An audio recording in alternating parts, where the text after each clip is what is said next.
Hi, everybody. Having fun? Okay. I promised Jason that since he was going to wear a dress, I would wear a suit. He ended up looking fabulous. I ended up looking like I'm from, well, Pulp Fiction is where I was going. I'm going to talk about the mechanics of logo design. And I don't have time to talk about the big picture, but these are kind of things that you want to think about in general, your brand, your style, things that Gap didn't think about, and they ended up making Dawson cry with their new logo. So we don't want to do all those things. We want to think about the big thing. So when I need a guinea pig for my presentation, and Pug of War was very generous and actually doesn't remember doing this, but he let me use him as my guinea pig. So for the night, I'm going to talk about him as my metaphor. So when you talk about fonts, you can use fonts to convey a feeling. You can do classic, you can do modern, you can do hipster, but the point is never Comic Sans. Never, okay? And then the other thing is one is not the loneliest number. Simpler is better, use less, and maybe another one for flair. It's okay, just a little extra. Okay, so you have to also think about size.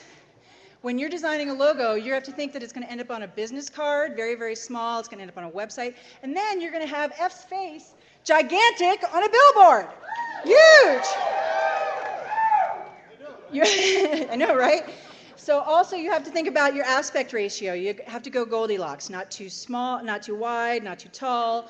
And basically, because otherwise you're going to have some web designers hating you and wishing you to hell when they have these wide logos. You also think about color formats. You think that you're going to go in color, you're going to go in black and white and grayscale, which is the point where this little pug does not look good with photos, so don't use photos in your logo. You have to go all these color formats. So you have color. Go crazy with color. Use color in your, and we all wanted to use orgasms in our presentation, sorry, so we just had to do it. So think about color in your logo. It has feelings. So the warm colors versus the cool colors can affect you differently at how you look at them, right? And in fact, red is the most arresting color, which is why they use it in stop signs. There's color theory that affects how you feel about color. So for example, then you use the color wheel and you start looking at it. Like if you look at these complementary colors, your eyes actually vibrate between the red and green and it becomes irritating. These tertiary and secondary colors are more pleasing because they're further away on the color wheel. So the point is that you use them to that effect. Okay, so kerning is, we're getting back to fonts.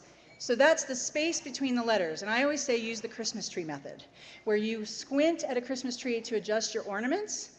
So now we're all going to have a little exercise here where I want you to squint at this screen, and you're going to notice that all the letter spacing is messed up except for between the P and the U in the beginning. So now when you look at logos, you're going to be able to have a method to see how they're messed up, okay? Now, when you want an icon, but people have the tendency to put way too many, and you end up with this poor little dog getting attacked with the weapons of mass destruction, okay? You want a simple, iconic logo that can be detached from, see, notice how you don't have any words between these logos, where you know what they are, they're iconic, and then they can be used in other design elements anywhere. The other thing is, another design element is the rule of thirds, where you break things into thirds or repeat things 3 times. If you see, I've divided up the words, so you don't have to just stack things on top of each other. You can use them in different pleasing ways. You see that in nature. The other thing is to use your guides, make things line up.